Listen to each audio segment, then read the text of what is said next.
Hey listen, we got some things that we gotta discuss, how we can affect the system and make it better for us. But first, we gotta start with the man in the mirror. Open your third eye and the vision's gonna be much clearer. We are revolutionary. We are visionary. And we stand resolute on those who pollute the minds of many. Revolutionary. We are visionary.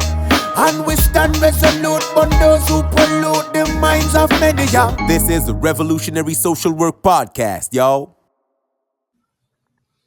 Hello and welcome to episode 16 we're on now of the Revolutionary Social Work Podcast.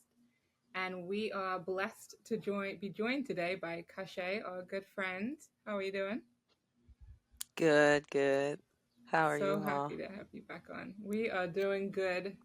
And you are a fellow Aries human, so happy belated birthday. Thank you. You too. Thank you. Yeah, love celebrating April. So we're just super excited to have you on the podcast. I know you've been on the Critical Social Worker before, so it's awesome to have you on here. And just would love to hear what has been going on in your life since we last spoke. I've seen so much great posts about caste associates and social justice. And so, yeah, tell us what's been going on.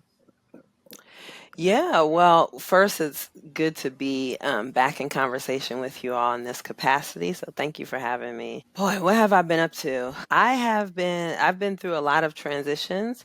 And so one of those has been transitioning out of a role that I had been in for a couple of years and transitioning into fully working for myself and building Cast. And Cast Associates is a coaching and consulting company that focuses or comes at things from what I have coined as a social justice lens, and the soul is SOUL. So I'm sure we'll talk more about that later, but so I've been developing that and then also developing additional projects that will be housed under a different entity at some point.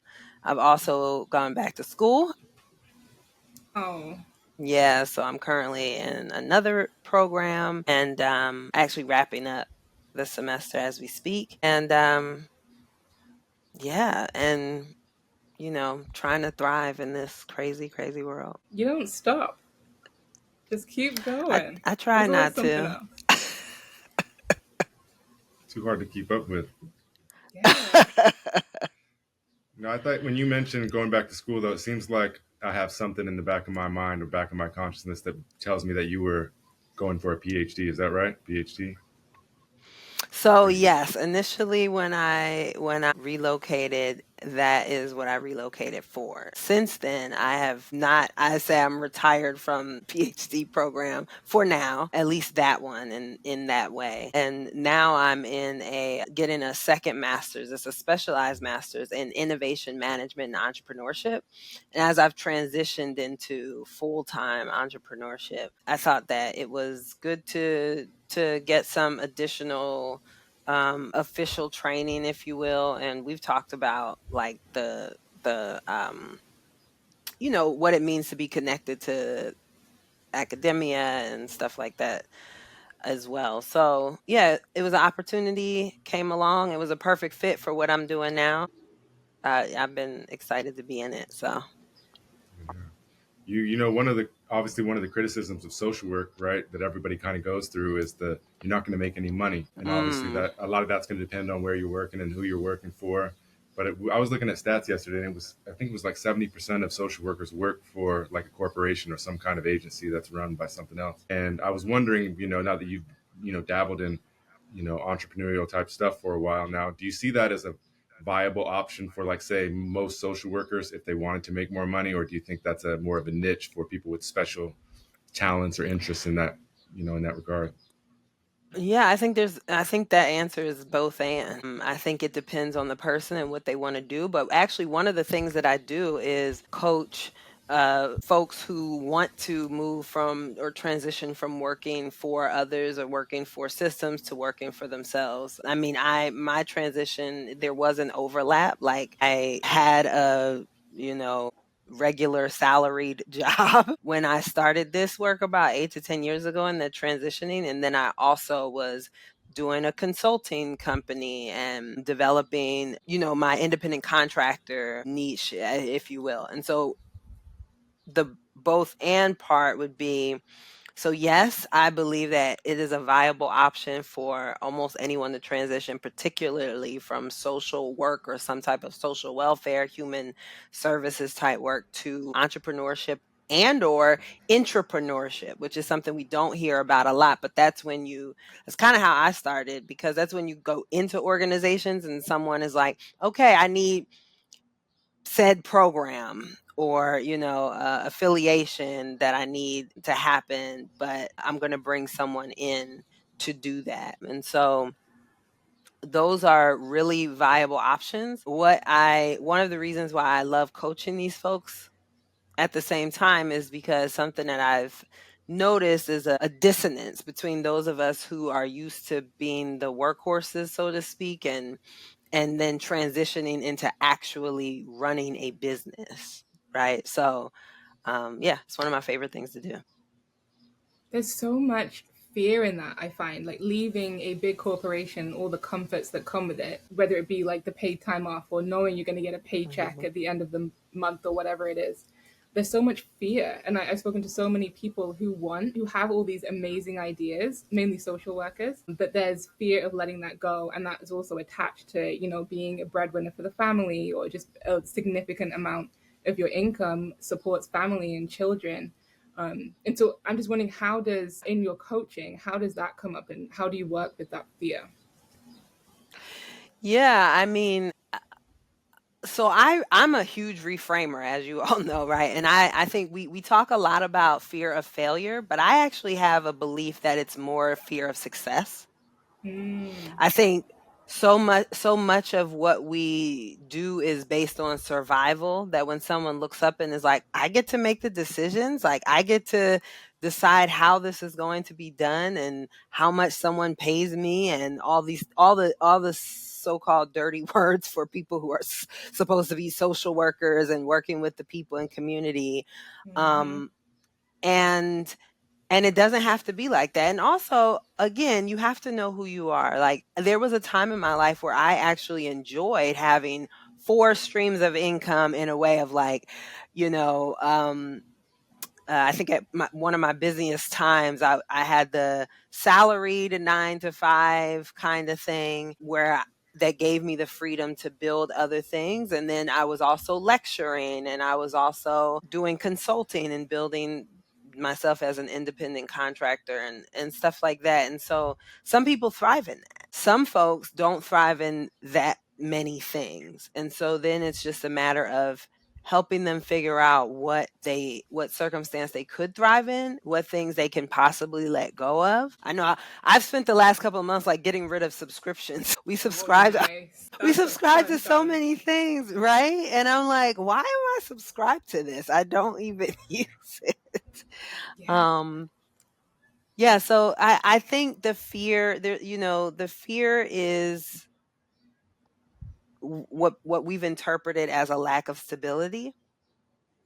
And again, that's a reframing for me, because if I'm more stable mentally and emotionally, building a life in which I can work when I'd like to work, and I can travel, and I can, take care of my grandmother and all of these things. Yes, I may have to sacrifice some things on the front end, but the stability emotionally and mentally that come to me with that is more important than the stability of every other week paycheck. And that's just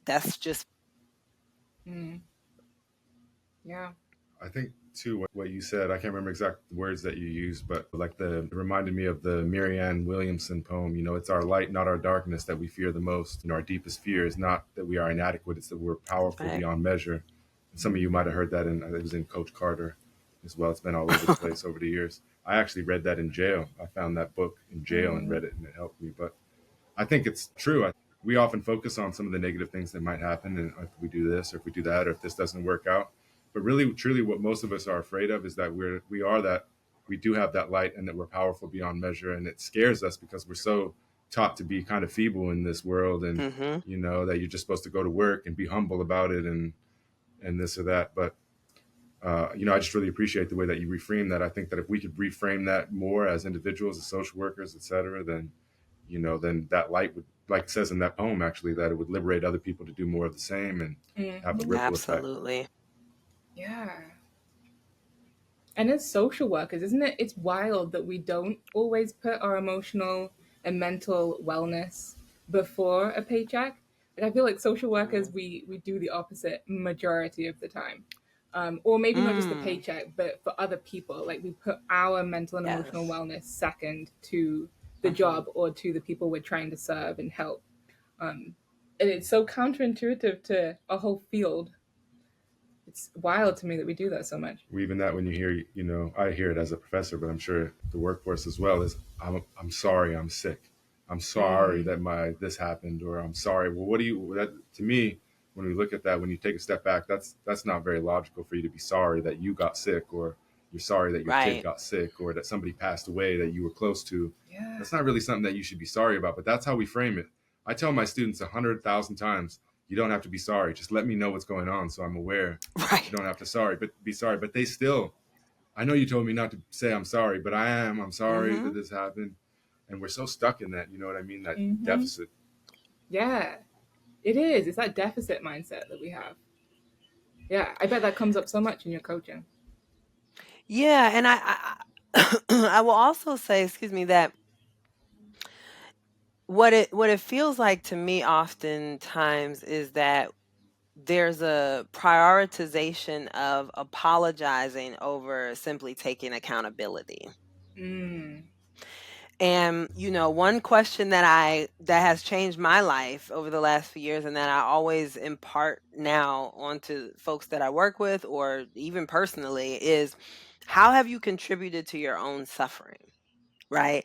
We have more power than what we give ourselves credit for. And so, I think we've kind of bought into the field of social work, bought into the idea that you have to be destitute. The more destitute you are, the more people you must be helping. It's kind of the measure.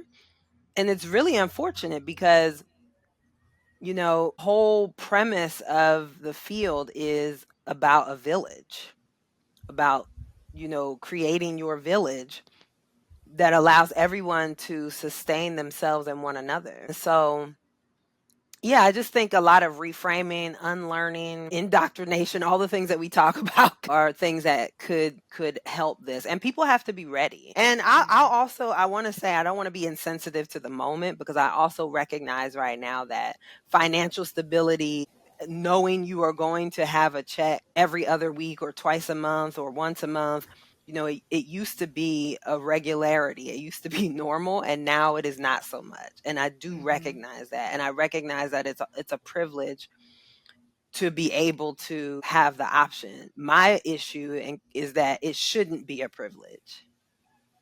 They should all be options. There should be no default that you have to, put up with everything under the sun in order to prove that you are committed to your community, committed to social justice, committed to social work, what have you. Yeah. Do you think that comes up in just generally in activism too, that if you're not, I feel like sometimes there's this rhetoric of if you are not suffering, you're not being a good enough activist or advocate. Do you see that as well? Like, it comes up a lot in the whole activism field. I do see that, and I think something has shifted now.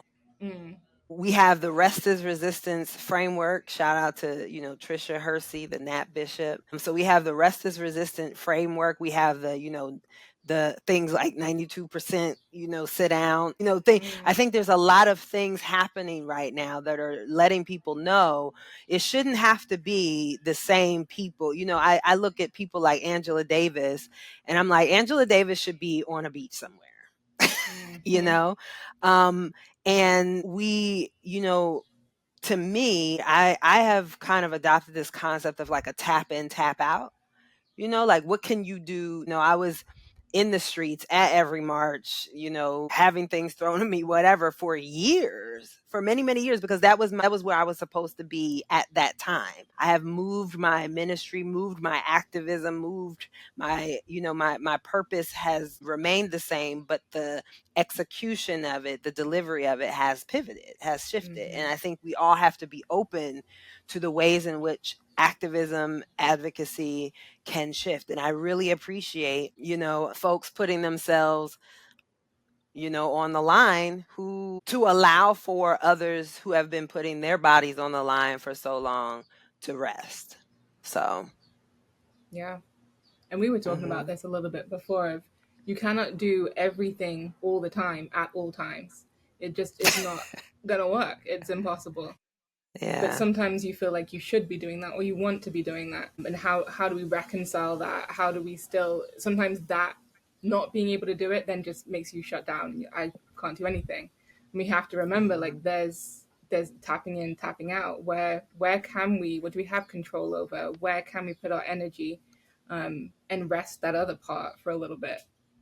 It's hard. And let's be honest, many social workers have a savior complex. They just do. They don't want to admit it, but they do. And that savior complex, mixed and mingled with the other things that we just talked about, the socialization of, being a poor social worker, if you will, that's going to be a rough combination, because you have to accept that you can't save the world. You have to accept that you can't even save everyone in your city, right? And so once you accept that, then you can say, okay, but what can I do? But when you have that, when you're operating from the space of that savior complex, nothing is ever going to feel like enough. Nothing. So. And I think too, to, bring in revolutionary social work, I think that with that savior complex, first of all, it can be a hard reckoning when you come to terms with that, no matter who you are. It's like learning Santa Claus ain't real or something like that. You're like, wait a minute. What? I'm still traumatized about that. But I think, you talked about, you can't save the world, or you can't save everybody, or even your own neighborhood, or your own whatever. Sometimes you can't, even your immediate family member, your child or something. Life is hard, and there's a lot of things that get thrown at us. But oftentimes with the savior complex out there trying to save the world, we've neglected ourselves in the process, and we don't realize that we can actually save ourselves. And even going back to the addiction to suffering and that we were mentioning earlier, a lot of times that stuff that we personally are holding on to so tight, and that's our contribution, is we're actually holding on tight to the very things that make us suffer. I know in my case, I used to walk through the world every day and thinking there was something cursed about me, that all these things would go wrong and things didn't work out, and I wasn't destined for this or for that. And when I, in this moment, if I were to look back at those times, I would say one of the biggest shifts was just that I stopped seeing myself that way, and I slowly started seeing myself in a different way. And my life actually, and the outcomes and all of that started to actually reflect, even chance and luck started to reflect the way that I looked at it. And instead of looking at myself as cursed, where the bad luck kept hitting and, regurgitating itself over and over and over again, when I started to shift that a little bit, it started to change. But I think with that also comes other things, because it wasn't just like something that could just happen to me.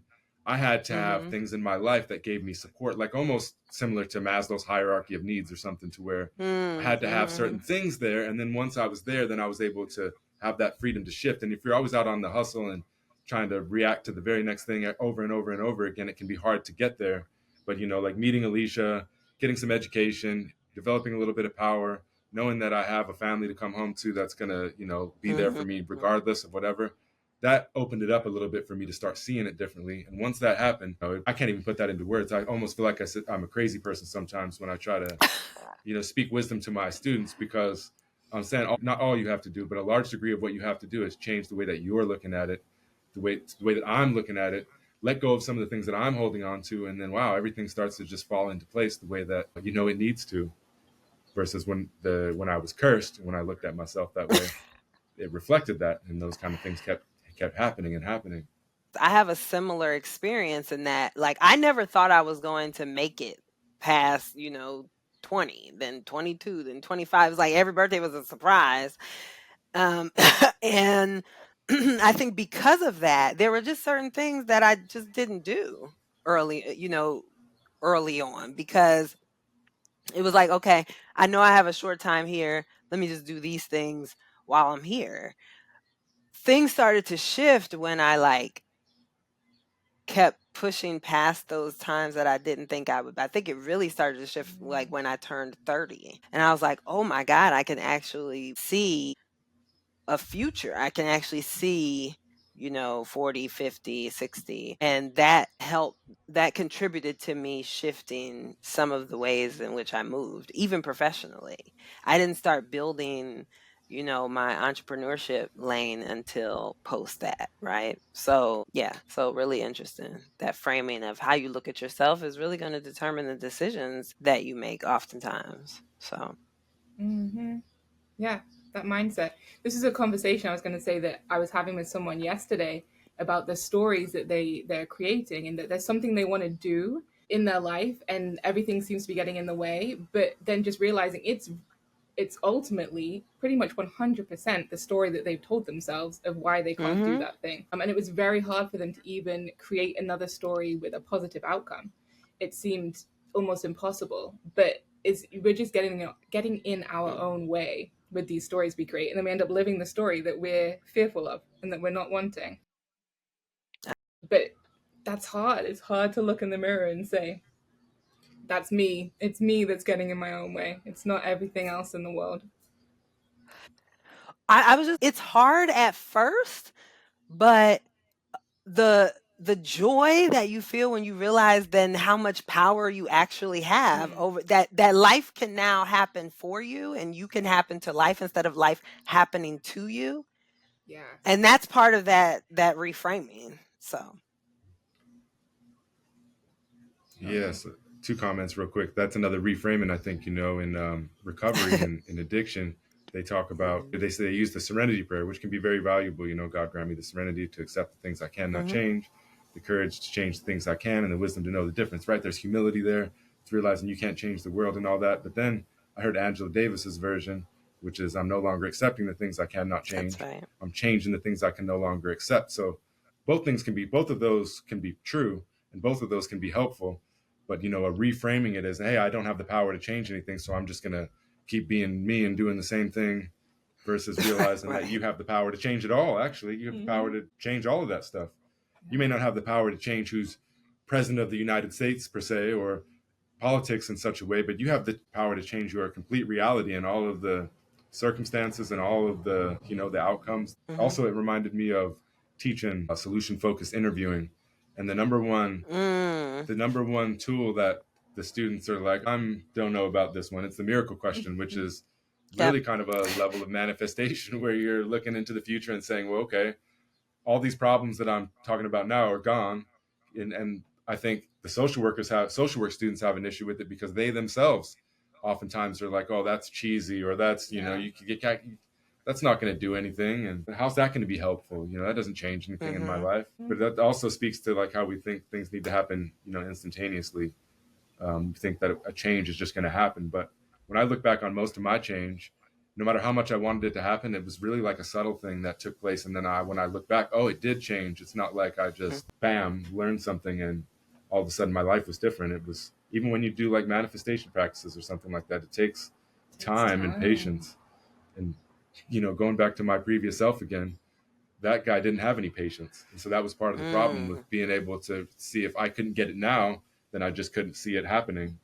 And so just getting continuously stuck in that same cycle, holding on to that, that perspective of, I don't know if it's a perspective, but almost an experience of not being able to see, past right here. I remember when, definitely earlier on in our relationship, and when you would tell me things of I don't know, I can't think of an example, but of something that he saw in me that I also didn't want to be like or be doing, but I felt like I couldn't change it. And you'd be like, you realize you're in your own way. You have the power to change that. And it would be almost irritating. No, I want to hold on to all my excuses of why I can't change it or do that thing. But like you said, 100%, once you find the joy in, I do have the power, that means I have the control and I can live how I actually want to live, then it's enjoyable. But the irritation at first, yeah, that's real. Yeah, I think Chanel probably relates to you, Alicia, because that's But me. It's like, and then I get sometimes I'm just like, I just don't understand why you don't, it's. But I think I don't know. I think, and this is something that came from a friend of mine who's also been in a relationship about as long, maybe even a few years longer than Chanel and I. And one of the things that we saw is that folks who come from different backgrounds, like, and this is economically, class wise, so then how you're socialized, that you do just view things a little bit different, and that the people in the relationship, the person in the relationship who typically comes from that background of having to had to like make stuff happen in order for them to even be in a place where they would meet someone who didn't have that struggle, um, gives us often the outlook of like, I don't understand why you can't just do it. And so even learning so something like that helped us relate to each other totally different and understand like, oh, this is like, of course, this is one of those things. So it's interesting, but that's a sidebar. yeah, it's spot on though, right? It is. It's different backgrounds, different experiences, and different levels of resilience that had to get built in just Mm, different ways. that's yeah. Yeah, it's huge. But so in today, we'll bring it more to what's happening today around us, and Hmm. a lot is happening. But with what we're talking about, with focusing also on our own mental, emotional wellness and tapping in, tapping out. Where are you at today with everything going on and all of the fear that's out there, the division that's out there, the hate, the all of this? How are you keeping yourself grounded and just within your own values? Yeah, well, that's a that's a lot of things. Mm-hmm. One of the things is spirit work. I do a lot of soul work, and I do a lot of ancestral work. um, I just brought in my 41st birthday. Um, on the physical land of the plantation where my maternal lineage, was enslaved. And this is a place that I visit several times a year, but it felt especially special to bring in a birthday there. So I do a lot of ancestral work, meditation, so just a lot of soul work. And then at the same time, I have been saying, like, I have been prepared and preparing for such a moment as this right now. I am one of those people who has been called everything in the book because everything that's happening right now, I've been talking about my whole life. Right. And people thought I was crazy. And I am, and because of that, I have been suited up. So the first election of this of 45, I actually uh went to work, did the same thing. That's when I built, like, I was building programs, I was doing grant work, I was doing policy work, I was lecturing, I was doing all the things, right? And then the next general election cycle coincided with me entering my doctoral program. So I at first took an unintentional break, kind of just pulling back a little bit from things to focus on that. And then because of the grief, the exponential grief period that I went through, I intentionally just sat myself down, or I will say I was sat down. And I think that compounded time of renewal and rest and pivots, transitions, things ending, things beginning, personally and professionally, really allowed for me to enter into this moment and even, I would say, better space emotionally, mentally than the first time. And so I have gotten to work again. um, And that's how I take care of myself. I know, it's not for everyone, but part of me taking care of myself is being able to show up for my community in all of the different ways that I have community. Yeah. And going back to school was a big one for me for that. Yeah. So it's a lot of things, but those are some of the main ones. Yeah, and taking care of your energy, and then you're able to put your energy where you choose to put it.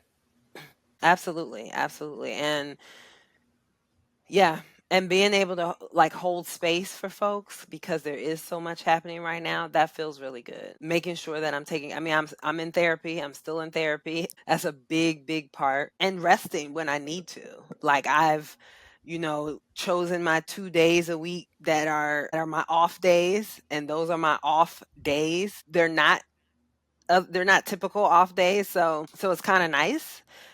Yeah, and even Chanel, my wife, it was saying that it's nice to see me doing things again, like a lot of things again, but in a different way, and such a more healthy and what feels like sustainable way, instead of just like my typical. Both has pros and cons, I'm sure. Yeah. I've heard you talk about being like a heart-centered leader, or leading with like heart-centered wisdom as well. What do you mean by that? Yeah, I think everything is better when it comes from the heart, when it comes from the soul, and when it's heart to heart, soul to soul. I get a lot of flack for saying, like, for me, it is important to see myself in everyone and for me to see the potential of everyone in me as well. I really believe in that phrase, I'm not my brother's keeper, I am my brother. I think it keeps us human. It keeps us understanding one another in a way that when you lack compassion or put yourself above others, that you just don't have the ability to do. So for me, my heart-centered work is like, that's what you're always going to get from me. It's heart work, soul work. I say it all the time, right? Like, no matter where you meet Causha, it's going to be the same Causha. For the most part, if I didn't have a bad day. But it is so much more important to me to be genuine than to be right, to be understanding than to be right. Then I'm less concerned about that than I am about, how do we figure this out? Now, we may come to the understanding that we are just entirely too different to be able to figure this out together. But I can still wish you well in your journey of figuring it out for you and yours while I go on and do the same. Yeah, so that's what I mean by heart-centered work, soul work. Yes. Gosh, if everyone lived that way, the world would, how could it not be a better place? I feel like you found something. The way you were talking about the, heart-centered work, it reminded me of this Unangan elder named Ilarion Merculieff that I've talked to a few times about talking circles and things like that. And on one side, he kind of reflects the way that you just framed it as, in this specifically in a talking circle. But he says that we shouldn't use violent language, not even in our own heads. And we're often, like racial epithets or something like that is one thing. But he's talking about even like thinking when someone across the circle is talking and the entire time you're thinking, oh, I agree with that, I disagree with that, and you want to respond to it and you want to say it in such a way where he would say that that's violent language and you should refrain from that and try your best to listen to that person and understand that they may have a different truth than you, a different experience and whatnot. And you can honor their truth without invalidating your own, even if it's different. And if you are supposed to grow together and, elevate your consciousness together or whatever, that's going to happen more naturally versus you telling them, I disagree with this, but I agree with this. But he has this right here. I'm just going to read it real quick because I just want to pass it on since we're talking about, heart-centered stuff. And he says, since the age of 6, I've known how to get out of my head as one of the last Unangan or Aleut to experience a true traditional upbringing. I was allowed to walk 6 miles from the village out to the bird cliffs, and even as a very young child. In my 6-year-old mind, I decided that the only difference between those birds and myself was that they drew upon a vast field of awareness rather than the intellectual thought process, although I did not know the words at the time. I wanted to be like a bird, so after months of effort, I developed the capacity to maintain this state of awareness without thinking for several hours at a time. That was when the magic happened, and I could sense many things I'd never experienced before, and my world expanded enormously. From then on, I understood how the Unangan people received their spiritual instructions for living, principles that had helped them sustain their communities for thousands of years. Reciprocity with all living things, humility, respect for all life, honoring elder wisdom, given without expectation of a return to self, thinking of others first, and many more. Such spiritual principles for living did not come from logic or thought, but from a much deeper source of wisdom, which our Inangan culture referred to as the heart. When Inangan elders speak of the heart, they do not mean mere feelings, even positive and compassionate ones. Heart refers to a deeper portal of profound interconnectedness and awareness that exists between humans and all living things. Centering oneself there results in humble, wise, connected ways of being and acting in the world. Indigenous peoples have cultivated access to this source as a part of a deep experience and awareness of the profound interdependency between the natural and human worlds. To access it, you must drop out of the relentless thinking that typically occupies the Western mind. When accessed, this portal provides the inner wisdom that keeps us in right relationship with all of life, thus ensuring our long-term survival and well-being individually and collectively. Our fallible thought processes regularly deceive us, yet when guidance or information comes from the heart, it can be relied upon and has impeccable integrity. And the most dire reversal is that now the mind tells the heart what to do instead of the mind following the heart. Still, when you access this heart center, you must have great courage to follow what it is telling you. Sometimes that feels like jumping from a cliff, but when you do, you never regret it. Once you have accessed the heart, you enter into the vast field of awareness in the company of birds and connect in a deep and profound way with all living things. And so I just wanted to pass that on as well, since you were. Thank you. Yeah. And That's I think beautiful. when I was a child, like a kid, like, maybe when I started having, long-term memories like kindergarten, first grade, second grade, I felt like I had that heart wisdom, like it was there and I noticed it all the time and I questioned things in the world and I was like, why would people act that way or do that things that way? And I would, I feel like I was hearing my heart or my conscience or whatever you want to frame that as. Rostas would say I and I, like your inner divinity. But I think that the world slowly chips away at that. I think we all have it, and it chips away at it, and it chips away at it, and we're distracted, and we have to worry about all these things, even from like fitting in school to, what's on the advertisements to turning into an adult and becoming hard and having to work and do all this stuff, and we forget about that heart wisdom. And like you said, the mind starts informing the heart, and I think the more we can get back to that, the more we can live in the ways that you were, just describing a few moments ago. Mm-hmm. And from my perspective, I still struggle with getting into the heart wisdom. But when I have, it's always done I've always behaved in the exact way that I would want to behave. It's never led me wrong, like down the wrong road. It's always worked. But still, even though I know that truth, I still struggle with getting there sometimes. And I still get caught up in this head, which, to be honest with you, it often leads me astray and makes me imagine things that aren't really there. And I make assumptions about people and all this stuff that isn't true. When if I'd just been cool with it and, been calm and cool and listened to my heart, then I wouldn't have had those problems and I wouldn't have had those anxieties and I would have been nervous about this or, like I said, making assumptions about other people's intentions or their motives, not taking things personal. Yeah. Yeah. That's a big one, the not taking things personal. And it's really hard. But I agree with everything you said, Christian, especially the piece about, like we all have that in our early, when we come into the world. I believe we all come into the world with it. And I think you said the world chips away at it. Like that's what happens. I mean, some folks get the world, it chips away a little less. But I think it's also important for us to remember to educate ourselves around the fact that there are societies that are closer to it than ours.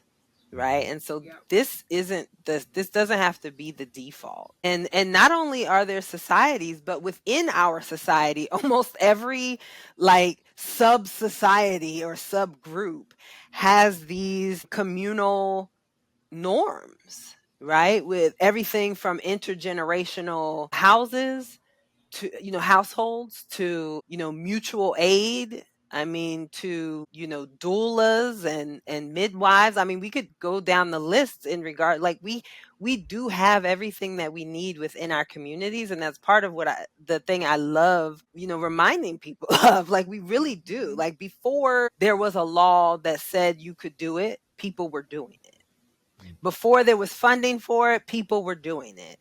Before there was regulations, people were doing it, so it's like we have to remember that we don't rely on we don't have to rely on those things, the quote unquote powers to be, the the systems the institutions that have been created in this nation, we don't have to rely on them in the ways that we do. And one thing that I like to remind people, I think one thing that's happening right now is that so many of the folks who thought certain things wouldn't include them, are recognizing that, in fact, it does, right? It includes most people. Exclusion in this nation includes most people. Exclusion in this nation is probably the most inclusive thing in this nation. And I think that it is important for people to be reminded that, I grew up in part, I'm born and raised here where I am in Philly, but then where my maternal lineage comes from is Eastern Shore, Virginia. I've spoken about this before. And so I had a dual, upbringing, and being in a space where folks who voted differently and believed much different things, and there was obvious racism, discrimination, everything you could think of, still came together when things needed to happen. So I grew up knowing what was possible, even when you're on opposite sides of the aisle, because what people have to remember is oftentimes we're on opposite sides of political aisle, which I don't even, at this point, if people don't know that there is no opposite side, I don't even know what but often people who think that they are on opposite sides of the aisle actually are not with the end goal. What they're on opposite sides of is the process. So if we can remember that, 90% of our end goal, or 99, I guess not, if you're not in the 1%, 99% of us have the exact same end goals. And we stop fighting about the process so much and respect that multiple truths are possible, and that we do not live in a monolith society, and all of those things that make this place what it is, then I think we could do a lot better. And I think one of the things that I have just a little bit of hope for is that this moment is reminding some people, and for others, teaching them for the first time what is possible. Yeah. And it's not even learning how to have this heart wisdom. And I recently read Dr. Joe Dispenza's Becoming Supernatural. He talks a lot about that heart coherence in this heart wisdom. But it's unlearning all of the other stuff. Like, we already know that. Like you say, the people that are still doing it, there's the societies and people within our societies doing it. We just have to unlearn and peel back all the crap that we've been taught. And I think a lot, when we talk about our kids and them going through education, and when we're going back and forth between homeschooling and public school. And the big thing that worries me about public school is I think we teach our kids how to not live from their heart. I think we teach them completely, like, get in your brain and work these things out. And they lose that a lot of the time. Mm-hmm. And so obviously that's what we focus on a lot at home. But it's hard when if a child is going to school, and that's the system, and then you go to work and it's the same sort of system, and then you watch a TV or a movie, and it's just all of that stuff is built on. But another thing I was thinking about, it may be in that book, but reminding me that the heartbeat is the very first thing that we hear from a baby when it's growing inside the womb. The heart is that powerful organ that is built way before the brain. And so there's just so much wisdom and power in that we need to remember. I'm glad we're having this conversation. Yeah, and I think it's important for, I preach about multiple truths, because I'm like, I don't understand why this is so hard for people to understand, right? Like, if I always use the example, if there was a car accident and there were 10 people who saw it, there's going to be 10 different POVs. That's literally life, right? And that's really all that truth is. It doesn't mean that this person was lying. It just means that they saw something different from their point of view, right? Now, I don't have, here's the beauty of life. You don't have to interact with that person who has a different point of view either. I don't believe that in the performative nature of togetherness, I guess, that we have to all get along. I don't believe in that.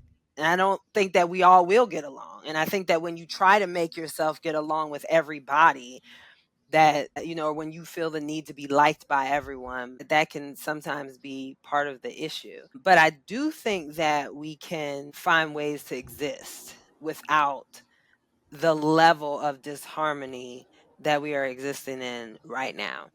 And again, we may see differently how that happens, but I think ultimately people just want to live their life. Yeah. And that's a lot of the issue with the division that happens. It's either this side or this side, especially when we talk about politics. Like, it's this side versus this side, and it's really not. We're all humans living on this planet, and these sides are very similar in a lot of ways that we forget about. But yeah, that division, I think that's been the hardest thing for me to sit in lately, is just seeing how divided everyone's become over things that we don't need to be divided about. Like you're saying, there's can be multiple truths. And yeah, I just find it society, our society reinforces that in every single way. Even if you were to, it don't matter if you turned on SportsCenter or you turned on CNN, it would be a couple people or 5 people arguing about it. It would be set up that way. They have no intention of sitting around and understanding each other. It's not gonna, like, it's all about the hit moments. I mean, even if you watched Fox News, and I haven't seen it in a long time, but they used to have a show called The Five, and they'd have 4 white people sitting around a black guy, 4 Republican white people sitting around a black Democrat, and they would just hammer him every time and make fun of him every time he said anything that was outside of whatever their worldview was. But then you could turn it on CNN and see the same thing, just switched around, and then you got, do you know what I mean? And so it's all about like these talking points and arguing. You could turn it to SportsCenter, and it's going to be the same type of arguing, and I'm right and you're wrong. And it makes me think of the multiple truths. I did a thing with my practicum classes recently. I had one of my seniors, he talks to me about basketball, and one time he asked me, who do you think's the greatest, Michael Jordan or LeBron James? And I said, Michael Jordan. And he argued with me for over 3 weeks about it, sending all my stats, and I'd send him my stats and whatever, and we'd argue about it. And then we got down and broke it down a little bit more, and I started talking about how, when I was a kid, I lived in Utah, and I hated Michael Jordan because he was the jazz killer, and then I grew up and I respected him for his greatness and this and that. So I have all this emotional connection to it. Whereas even though he's the same age as me, he started watching later, and so he had all those connections to LeBron James, and he doesn't have those connections to Jordan. So there's nothing either one of us could say to the other one that's going to the right statistic or this or that. There's stats that you can put up for both of them. And so both of our experiences are true. To me, Jordan is always going to be the greatest of all time. And for him, it's somebody else. It's LeBron James. And then this is a really small kind problems in the world. You know what I mean? But it just makes us, made me realize, or accentuated the idea that we have different truths. And I'm not going to convince him that MJ is better than LeBron just because I'm feeding him some stats. He's already seen those stats before and already thought about those things before. So you're very persuasive, though. You know what I'm saying? If he was going to change, it would be gradually over time because he was exposed to new things and whatever. I don't know. But it's not going to be because I told you and gave you the right stats. And we approach that so often in the modern world. And I think even like when we look at things like anti-racism, for example, oftentimes when you are trained on that, or, if we want to call it that, training, it's somebody that's delivering the content to somebody and then they resist it because it doesn't align with how they view their own experience. And so they're going to dismiss it and they're going to disregard it.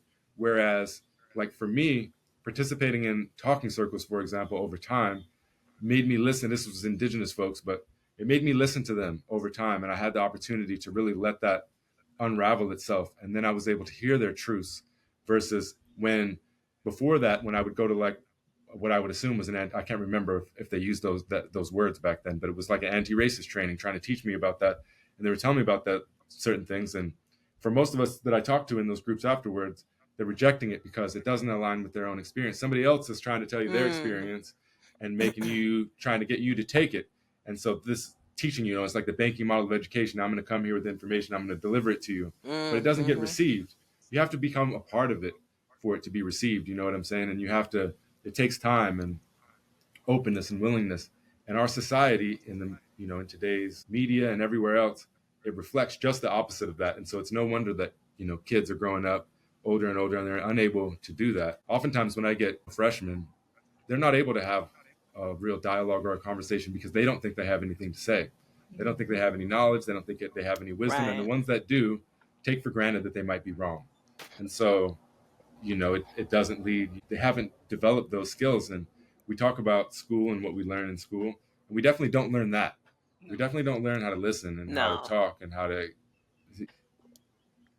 Yeah, and I I say Malcolm and Maya raised me. That's Malcolm X and Maya Angelou.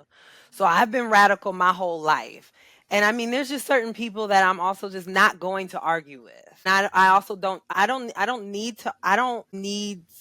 care what everybody thinks. I just don't. And so I am a black, assigned female at birth, queer, non-binary, omnigender, polyamorous, like multi-hyphenate who has battled addiction, who has been in therapy for over half of my life. I have lived a life where I'm not arguing with certain people about anything. If you come to me and you want to argue that there is no racism, I'm not arguing.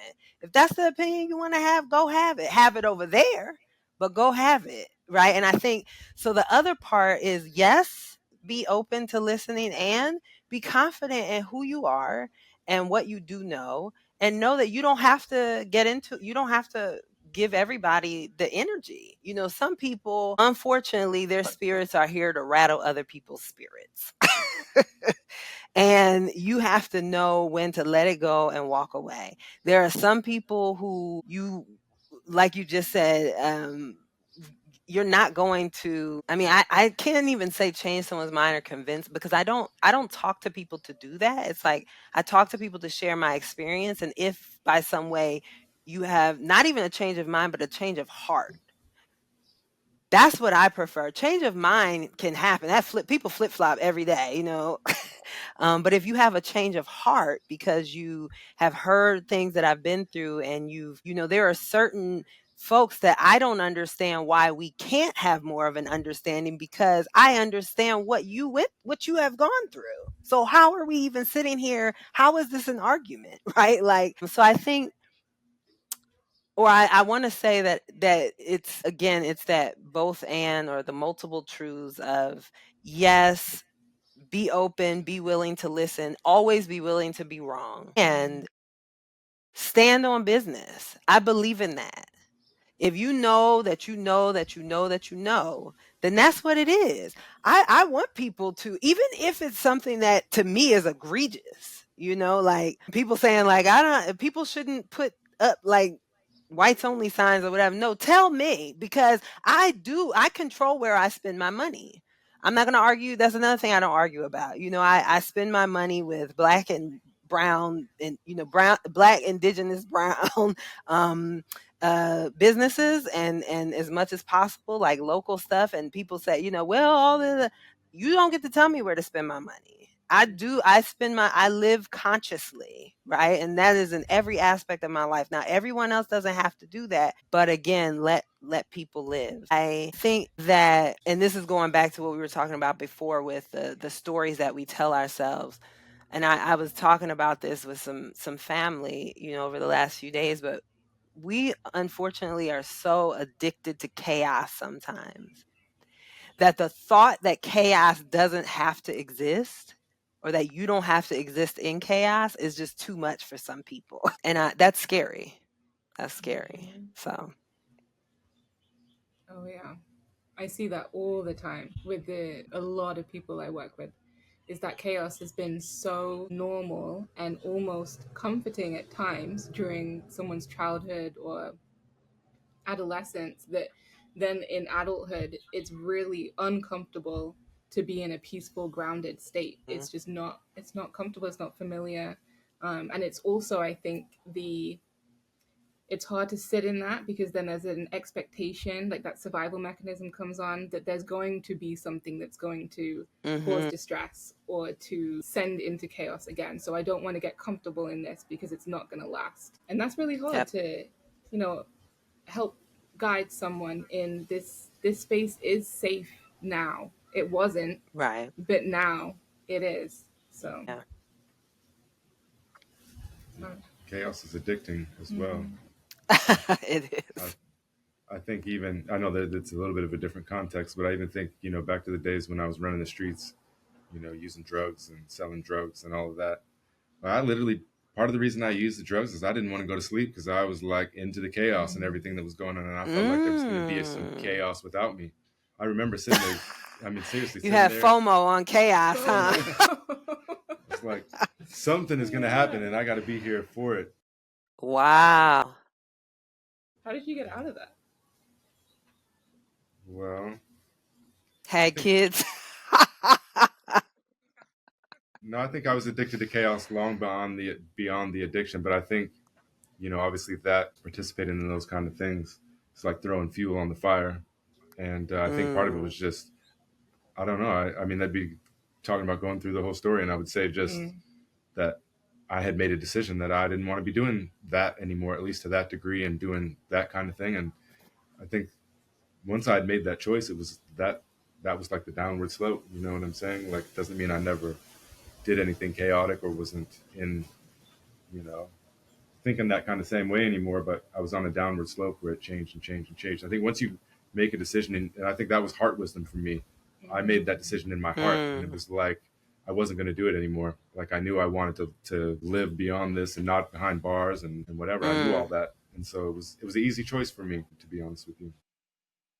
Yeah. Still had a lot of hard choices later, but that part was easy. Yeah. That's interesting.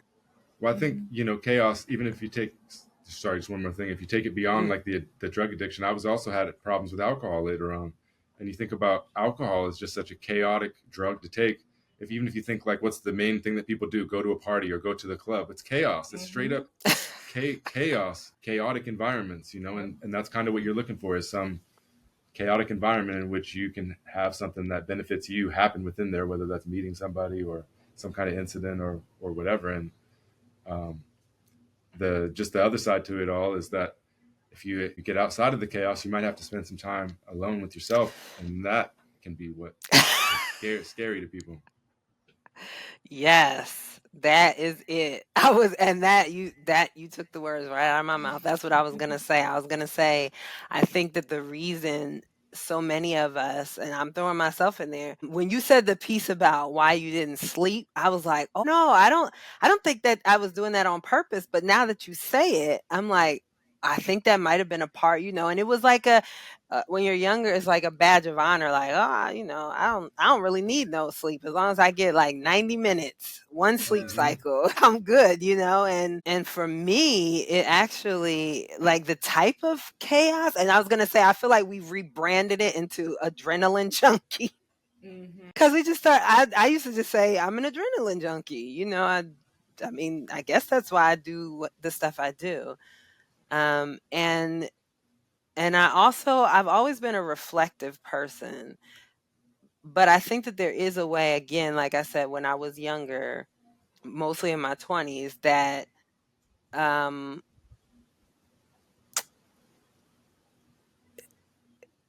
didn't see past a certain point. And so it was like, well, there's no sense in like dialing back. There's no sense in dialing back. I need to go full force while I'm here. And in whatever capacity that looked like. So yes, there was, some unhealthy things, but then, and I guess it's all unhealthy, but, I told myself like, oh, I'm not drinking as much anymore. I'm not doing this. I'm not popping pills. But I was working, like it shifted. The addictions or the chaos type shifted, and yeah. And again, I think that's another thing though, that's part of our society. There are societies and even governments where, paid leave is mandatory, and you have your health care and you have the things that help you facilitate rest, where that can be just as attractive as hustle. Because we've definitely, over fantasized hustle in our culture. Oh yeah, that is super glamorized, being in that hustle culture, especially within your career, but then also wanting to have, if you want to have a family on top of that, well, you got to hustle in both areas. You just have to keep splitting yourself and keep hustling. It's not sustainable, as I think all of us have probably found out at some point in our lives. Can't sustain it. Yeah. Well, we're going on an hour now. Let's switch it up a little bit. And one of the things that's been on a lot of people's minds is the whole Trump administration and rollback of DEI. But even I take that further than the rollback and put it in towards like the rhetoric that's emerged that's more acceptable in the mainstream, I would say, or like navigating into those mainstream areas. And that's concerned me. But, I live, work for the University of Alaska Fairbanks, and it's a deep red state. Fairbanks is a deep red area, although it includes a lot of indigenous people, and there's plenty of people that are different than that. But when they did the rollback, it's like the university, the board of regents, it's like they had a party and decided, hey, let's just push it. Let's turn it up and do it a little bit more. And so we were getting all these emails like, hey, you have to take this off your website today. Anything that mentioned anything about diversity, equity, inclusion area. And it's a contradiction because, we operate under the CSWE, which that language is in our accreditation. And so we said no, and I don't think they've gotten back to us yet. But, the students that I talk to and plenty of other folks, there's some, fear and nervousness and anxiousness about it. I think, again, going back to it, what concerns me even more than the rollback of it is the rhetoric that's emerged. And I guess I have a kind of an odd question to you is, like, when I look at the Trump administration, like as the politics and power, I don't really understand what their motive is, because when I really think about it, I don't really think Trump, I think he has, and his people, but Trump specifically, I don't know that I believe that he really cares about that much, other than where it benefits him. And so is the administration, like, are they taking advantage of the divisive politics to sow division and use it to distract us and push things forward? Are they, I guess I don't get what their end game is and how it really truly benefits them in the long run. I was just wondering if you thought about that, if you have any insight, in that regard, what you think the motives are behind it. Yeah, well, I will say I think there's a lot of motives, but I think ultimately the motive since 1965 has been to roll back everything that led to the Civil Rights Act. I think that the motive has been, and this doesn't just lie with the 45 or 47 administration. And I think it also doesn't just lie with Republican administration, which I know is controversial, but we're talking truth here. And the motive, every single policy that is being put for executive order, what have you, is moving things closer to what is moving things closer to, basically, I'm just going to say it flat out, is moving things closer back to where you need to be white, male, Christian, property owner.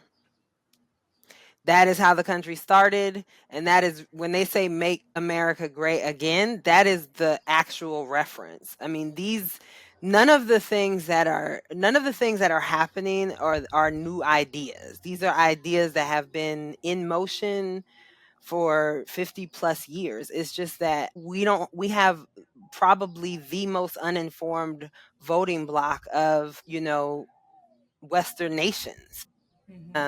And for sure, if you just talk about across the globe, right? And so people haven't been paying attention, but there was on the ground movement from that perspective forever. I mean, Strom Thurmond, who we now know famously just had his time, broken, which a whole other thing, but by Corey, just passed in I think like 2002 or 3. So I mean, these things are steeped in our government. I think people rightfully should be afraid. We are living in a time where,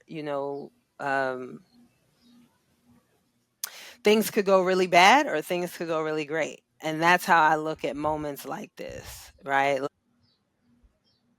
They say that the reason things happen every 100 years in society is because it takes that long, right? It takes that long for people to forget and then for the next generations to not know, right? So we're literally repeating things. And so if we continue to repeat, then the good thing is in about 5 to 8 years, we'll have, another new deal, whatever that version will be at that time. Now, I don't know that we want to wait that long, but anyway, that's semantics, that's logistics. But like getting back to the question of just, I think that folks are rightfully afraid right now. And a little bit going back a little bit to what we were talking about earlier, knowing what you can do.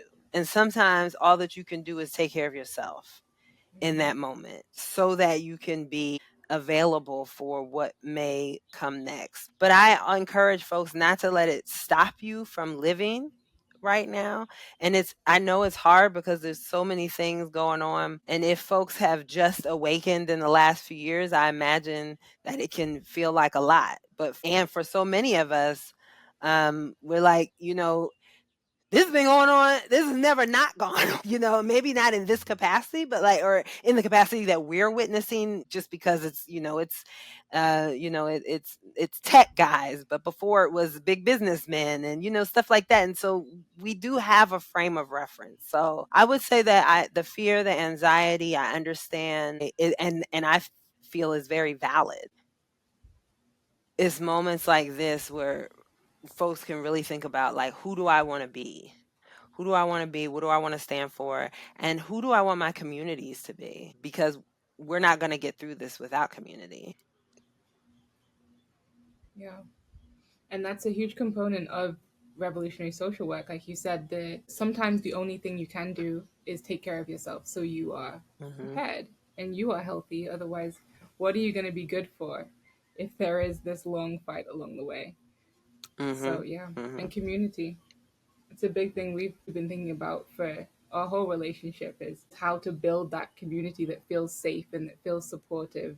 Not everybody has to be the same sort of people with the same ideas, but if everyone's living in some sort of heart wisdom together and supports each other and hears each other, holds space for each other, that's the sort of community I want to live in.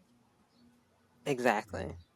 And I think, in thinking about the title, the name Revolutionary Social Work, I just think about, like I said, the standing on business part, right? Like we could have seen these things from a mile away. I mean, when there was Black Lives Matter and leaders in social work and social work accreditation organizations and such didn't take a stand, like those are the things that begin to add up. When people see that you will capitulate and things haven't even happened yet, then they will continue to test how much more they can get out of you.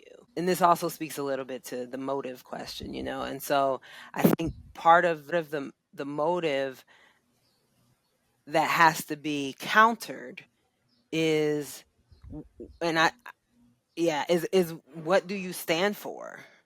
When all is said and done, you can be a social worker with certain, who's fiscally conservative, and do you fundamentally believe that some people don't deserve rights? It's revolutionary to stand on something. It shouldn't be, but it's revolutionary to stand on some things, and particularly as a social worker. And when I think about the, DEI, it became a catchphrase, and there were folks who were doing work that they tried to put in that category long before. We're still out here doing the work, and we'll be here doing the work, long after. And one of the reasons we can't attach to trendy language is because people can come in and do anything with language, right? And so as I've been working, like I've been working with a business coach myself. And one of the things that we've talked about is, folks who were specifically like DEI consultants or DEI like strategists or whatever are really having a freak out moment right now. And it's like, dude, just call it like culture, like, cause you should still be doing the work. The work doesn't stop because somebody said that these words are banned. We've had language for this stuff forever, and you just have to shift and that's where the heart work comes in.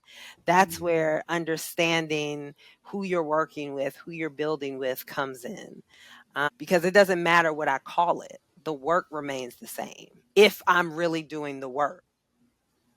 So Yeah. Yourself. You're living that work and then doing the work with others. that's right. That's what's key. If we're not authentic in that and doing the work ourselves, that's when it breaks down real quick. Mm-hmm. Mm-hmm. I think it's important that how you brought up like DEIs became a catchphrase, because DEI is three different words that encompass a lot of different things in a lot of different places with a lot of different Yep. people. And so just they're good or they're bad is a really shitty argument. You know what I mean? But I also think, and I know I'm in a different position. I'm a white guy, so in a little bit of a position of power. But What? like Nah.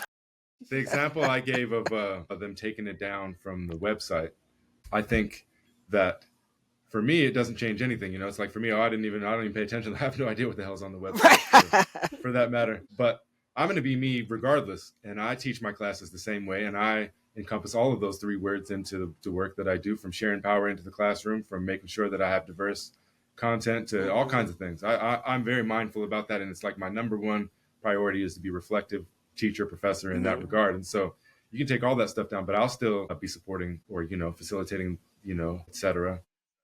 In my spaces. And so I think I understand why people are, let's say empathize with people that have fear and anxiety over many different things. But I would also argue that keeping in ourselves, and like you said, change the words, or that I think that most of the stuff is pretty short-sighted, and so they're just looking at words on the website, and they're not going to be looking at what you're actually doing within your classroom, for example. Right. So yeah, because I agree with you. I don't think that most people who are coming after this even really care about it. It's almost like, because they're the same people coming after, making trans people illegal or non-existent. And it's like they use, the illusion of caring about, this is to care for our women and children, but you've never watched a WNBA game. So what are you actually talking about? You know what I mean? It would be one thing if this was coming from folks these types of things were coming from folks who historically had, which that's a totally different subject. I was going to say who historically have been supportive, which there are some of those, and I won't even get started on that. But for the most part, yeah, folks take opportunities to go after what they want to go after. Most of this stuff is personal. It's not like most constituents are not as concerned with the talking points as they are with the fact that they can't afford groceries, or they they won't be able to afford childcare. I mean, again, most of us are concerned about the same end goals. We're just not agreeing on the how. And so, but I think, and this is another thing, folks are still not agreeing on the how to, but they are all looking around like, but I don't think this is the way. Yeah. Even if they thought it was. It's like, okay, right. Maybe not. That's right. Yeah. That's a silver lining. So people are like, wait a minute. This is what it was gonna look like. I didn't know that's what this was gonna look like. I take it back. Yeah. I think that's evident when I peep over into the the right wing, right kind of thought, is that one thing that gives me a little bit of hope is that everybody definitely is not that voted for Donald Trump. Everybody is definitely not on the Make America Great Again 110% train. And there's a lot of people that are upset about what they thought it was going to be like. And I don't know why they truly believe that it would. But I can understand that they would be upset, and they're saying, well, hey, this is not what I voted for. This is not what you said you was going to do. And so that I think that'll be interesting how that fractures and what some of those people do. Because at first I didn't believe it when people said that people voted for Bernie, and then some people voted for Bernie, and some of those same people voted for Donald Trump. At first I thought that was like some propaganda or whatnot, but now I see that that's actually true, that there were quite a few people. I don't know what kind of percentage or anything like that. I think most people that voted for Bernie are not going to vote for Donald Trump, but obviously there's enough of them that have. And I wonder, where do those folks go? What are they searching for, and where are they going to end up? Because I think that when it's all said and done, they're going to be completely disillusioned with Trump and what's happening over there. And I think that's what makes it hard, is that when you have a blue versus red political binary, is that if you dissent in any way from either one of those, it's very hard to find somewhere to go to talk to anybody or to do anything. And you see the echo chamber over here and the echo chamber over there, and you're looking, for somewhere. And I look at my politics and break it down by issue, is that I'm falling way left of all of these folks in most, in most regards. And so, when you talk about the two different sides of the aisle or something, well, they're all way over there for me in Right. the way that I look at a lot of things. And so that's what we're going to be really careful of, though, because I think a lot of people are making this like ideal world of like, if the Democrats then get back into power, that everything's just going to be fixed and wonderful and butterflies. And it's like you said, this has been going on for a very long time, and it's not just a Republican issue. And that's where I think we get sidetracked, is then there's going to be this whole campaign about returning to some sort of normal and the Democrats being that savior, and it's false. It's not true. It's a fake story. I think the hard thing oh, go ahead. No, go ahead. The hard thing for Democrats too is going to be that finding a candidate that is viably popular enough, because the same old stuff is not, those same people aren't going to be able to win today. I think like Stephen A. Smith from ESPN has a better chance than, say, Gavin Newsom from California. Seriously, even though it makes no sense, like I think he just definitely has a better chance, because we have this, you know, visibility, celebrity kind of nature, and that led a lot to Trump being elected as well. I think people can underestimate what being on TV so often over the years can do for your, you know, for you in those kind of senses. But sorry, I didn't mean to stop you from talking. No, don't apologize. So yeah, and I will say that I feel like, you know, for me, as someone who studies political history, like, to me, it was the Democrats that brought Hollywood to the White House, that brought Hollywood into politics. It was the Democrats who, you know, wanted to mix being a celebrity with being a politician. And the problem with that is you end up with exactly what you you know, kind of manifest and procure. And I struggle with okay, so 45 and 47 is just such a pansy to me.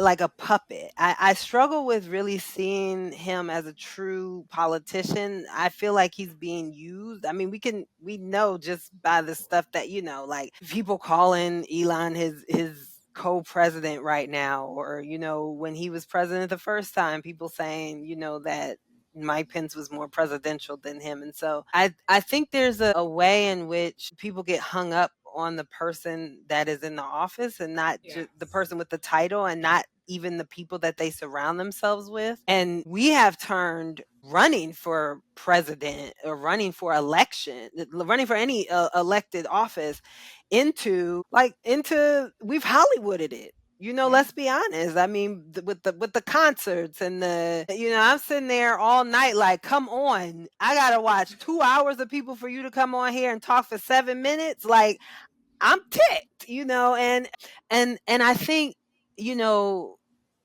we definitely, our society has long forgotten that we actually had 4 parties, not even 3, because now we're just fighting to get a third. But we used to have 4 functional, viable, electable parties in this nation. Okay. And when we don't, this is a part of why they don't want folks to read or learn history, because then you know that, again, that other things are possible. Yeah, I think that folks, I really enjoy this movement of going back to like community oriented folks running for elected office. I know there's a few, like I love Working Family Party, but then there's also the Run for Something org. And Run for Something is like where you as a community member can basically go in and like either suggest yourself or suggest someone else from the community who you would like to see in an elected position. And it's kind of like a program. They get in touch with you, put you in touch with people who can help you figure that out. Like, what would you like to run for? What type of things might be a good match? What's going to be available in the next election? Like, what positions? All those different things. You know, we're in this for the long haul. Democracy is not some true democracy, because that's another thing. We were tricked. Right? We haven't been living in a true democracy. But democracy is a constant fight, and it's not something that is going to just be given. It's something that is going to have to be fought for generation after generation after generation. And I think people are learning that. Oh, the last thing I'll say is really quick. I know some of those people, because after the first election in 2016, there were people who had voted for Barack who turned around and voted for Donald. And I was fascinated with those people and wanting to understand that. And then in 2020 election, similarly, part of the way Joe Biden won was because so many of the folks who had voted for Donald saw themselves also in Joe and were willing to switch back just for the purpose of him running. So I think the simple answer might be they're looking for another old white guy. The more complicated answer might be that they are looking for someone that, you know, that folks are looking for someone that I think part of how Donald got in is people are looking for somebody to just say what it is. And unfortunately, Democrats, when they do have those people, they silence them. And then the people that they put on the platforms are not those people. We know that Barack Obama, if you studied his history, he was much more of a liberal activist, much more, forget liberal, progressive activist before he decided to run for any kind of office. And then all of a sudden he was against same-sex marriage, and he was, you know, and we forget that, you know, I like to remind people, like, y'all, do you remember what was happening? Like deportation, we're not going to get on that. You know what I'm saying? Like, the Democrats are not squeaky clean. And so everybody's lying to us. And what ticks me off about the Democrats is they act like they're not lying. And I think that, yeah, just people want somebody who's flashy with their mouth. They want somebody who's just going to say what they're saying. And they want people who, can go toe to toe. And I don't see that in the Democratic Party right now in a viable candidate. And when I say viable, I mean someone who can run against quite possibly a third run. Yeah. I mean, a fourth run, third term. We'll see. I don't know. But you have a prediction, right? Yeah, my prediction is, and I'm pretty sure of this, if it's feasible at the time, is that it's going to be Trump versus Obama. But we'll see what happens to that, because if Trump can run again, then that means somebody else can too. And he may be the only person who could potentially. I think he would be. I think Trump. Obama would win that race. But you know, there's a lot of things that you said that made me think. My grandpa was a Obama turned Trump voter, and I don't claim to understand that today, because I think that happened before I was even. During the first Obama run, I didn't even know anything. I had no idea what was going on. So it's hard for me to put myself there because I just wasn't there at that time. But, you know, even talking about, you know, you mentioned Strom Thurmond earlier, and people forget that was Joe Biden's buddy that he often bragged about on the other side of the aisle, creating legislation, including the whole, you know, crack cocaine the size of a quarter is going to put you in prison for 5 years or whatever type of thing. And, you know, going back to, it's not hard to find a video of Joe Biden, you know, chastising people about gay marriage and saying, I don't see what the issue is. It's between a man and a woman, and that's the way that it is. It's stupid that we're talking. I don't remember exactly what he said, but essentially he said it's stupid that we're even talking about it. People forget, you know, you don't have to go back very far to see those kind of things. And one other thing that you mentioned was, you know, Trump being a puppet. And I think he's often viewed as even in this most previous election, I think a lot of those people that were more center than some of the Make America Great Again and the traditional conservatives, they viewed him as like the rabble rouser, as somebody who was a threat to the deep state. But I agree with you, and I think that he's actually, who knows if he's always been this way or not, but he's most definitely a puppet of the deep state at this point. And you can see this time and time again. Look out the way he pulls out a chair for Benjamin Netanyahu, and that should tell you all you need to know about that regard, because Donald Trump was at one point viewed to be a little bit anti-Jewish. So it's very strange that you've had that, you know, that pivot. And I think that another important thing that you said was that people act like it's just one person and that they're doing this, but they put in a whole administration, and you have to look at the people and everything behind it. Trump, no matter how much they build him up to be the supernatural kind of being, he's one human being that only has 24 hours in the day, and that only has, same with Elon Musk, and they make him out, but surely there's you know, hundreds and hundreds of people that are doing things on their behest or on their behalf or in their name. And yeah, I think that troubles me. Just like the first administration, I was just really troubled by the people that they were putting in there. And sometimes it even surprised me. I was like, well, it doesn't make any sense. Why, even from, you know, their standpoint, I don't understand why they put certain people like Marco Rubio. I'm like, I just don't get it. From either. Well, you know, a lot of this. Go ahead. No, go ahead. No, I was just gonna say a lot of this is, this politics is like it doesn't make sense. It's like they owe these people, right? So a lot of these people, they were supposed to be the puppet, but America didn't receive them. Or I should say, the voters didn't receive them. So people like Ted Cruz, Marco Rubio, who maintain their power in their localities, but nationally were not able to. They were still too establishment, right? But they are owed for their work. I mean, the Tea Party, people were making fun of the Tea Party. I was like, y'all might want to stop doing that, because this is a movement, right? It's not a joke. But that was a political precursor, and all of these people, a lot of these people that we're seeing in the first and second Donald Trump administration are people that they owe favors to for, turning. They were all against. That's another thing. They were literally all against Donald Trump. Yes. Even JD Vance is as recent as when Joe Biden won, was like, oh, I'm a never Trumper. Recordings, I'm a never Trumper. I don't know. I might vote independent because I won't be voting for, I'm not sure I can vote for Joe, but I'm a never Trumper.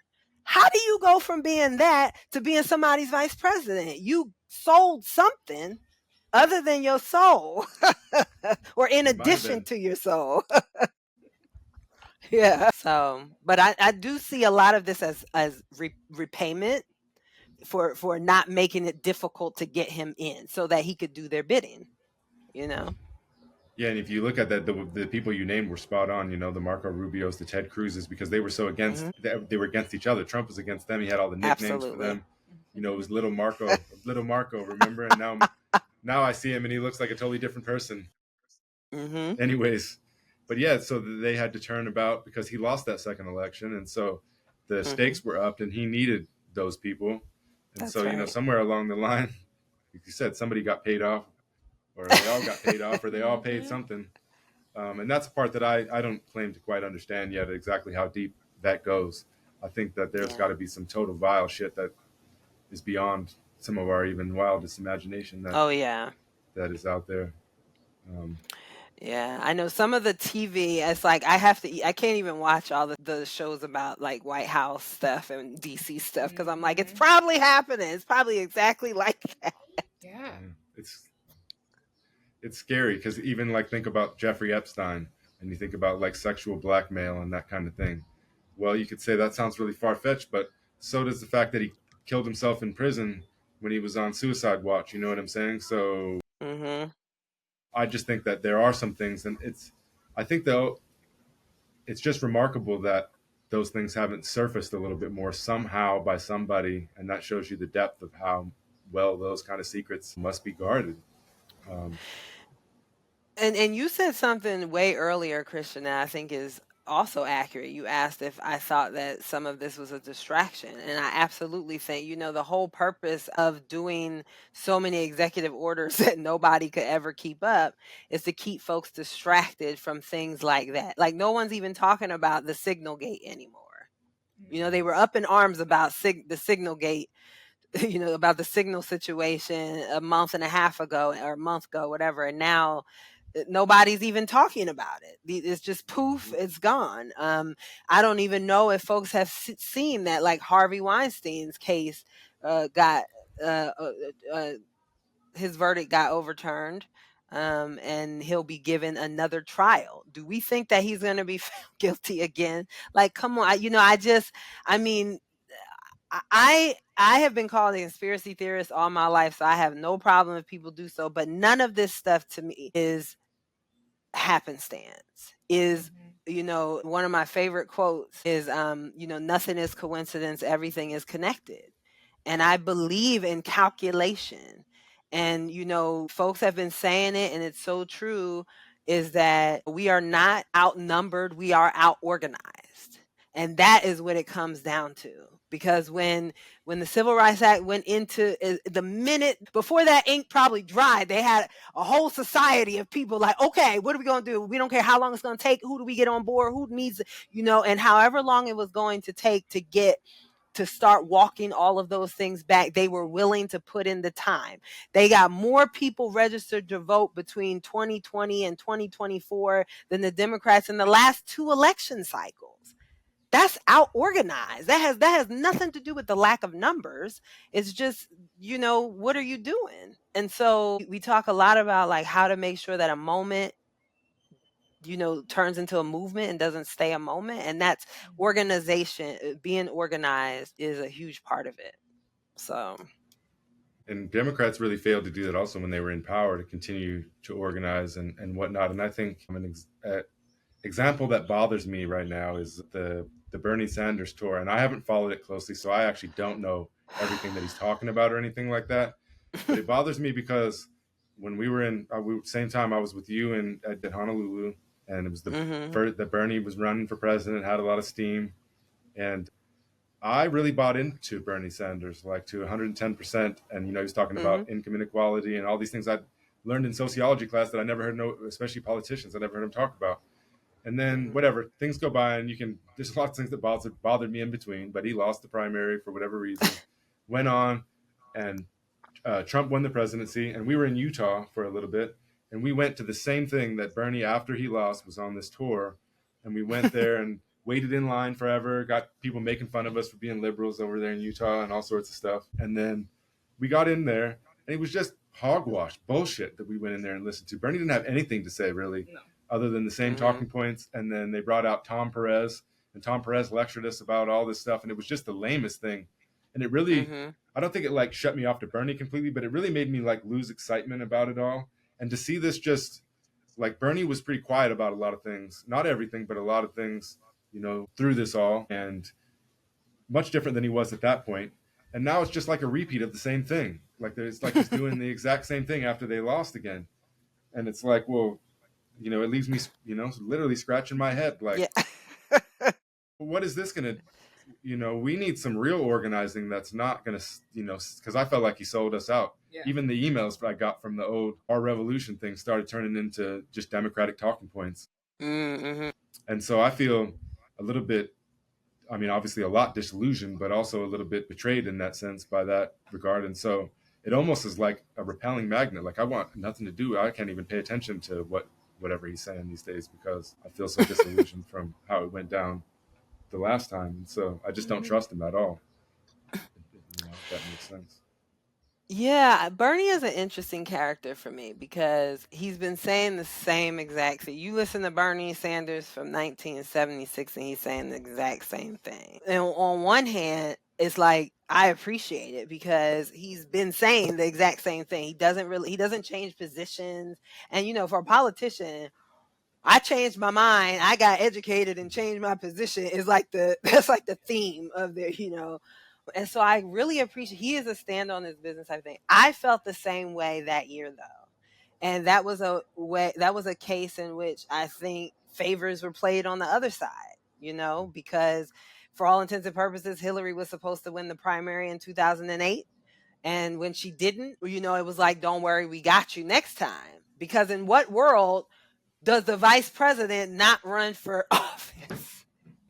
Okay, and nobody like Joe should have been in office. We should be through this already, So there were a lot of things, and that's why I really don't like politics. I don't like politicians, I should say, because they all function in the same way. One of the reasons why your institution and so many other institutions are going through what they're going through right now is because Democrats accept APAC money, which doesn't allow them to speak out against the atrocities that happen in the world. So this idea somehow that people are on opposite sides, I'm like, you're only on opposite. It's like the House, or the Congress when you're watching the speeches and just one side stands. It's like it's all so performative because at the end of the day, y'all are all going to go home with your health care that we're paying for that you don't want to give us, and your 6-figure salary and your,